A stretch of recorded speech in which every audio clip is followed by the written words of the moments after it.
அஸ்ஸலாமு அலைக்கும் வரஹ்மத்துல்லாஹி வபரகாத்துஹு. தினமும் ஓர் இறைவசனம். நீங்கள் நன்றி செலுத்தினால் உங்களுக்கு அதிகமாக வழங்குவேன். நீங்கள் நன்றி மறந்தால் எனது வேதனை கடுமையானது என்று உங்கள் இறைவன் பிரகடனம் செய்ததை எண்ணி பாருங்கள். திருக்குர்ஆன் இப்ராஹீம் 14வது அத்தியாயம் 7வது வசனம்.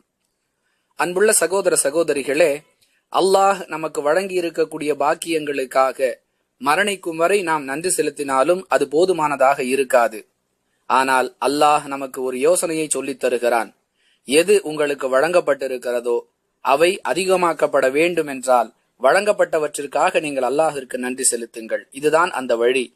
மாறாக யார் அல்லாஹுவின் அருட்கொடைகளுக்கு நன்றி செலுத்தவில்லையோ அவர்களுக்கு அல்லாஹுடைய கடுமையான வேதனை இருக்கிறது என்ற எச்சரிக்கையை இவ்வசனத்தின் 2ஆம் பகுதியில் நாம் அறிந்து கொள்கிறோம். அல்லாஹுவின் எச்சரிக்கையை அறிந்து அவன் சொல்லி காட்டக்கூடிய வழிகாட்டுதல்களை புரிந்து நடந்தால் பயன் என்பதில் சந்தேகமில்லை. வாஹிர் தஅவானா அனில் ஹம்துலில்லாஹி ரப்பில் ஆலமீன். அஸ்ஸலாமு அலைக்கும் வரஹ்மத்துல்லாஹி வபரகாத்துஹு.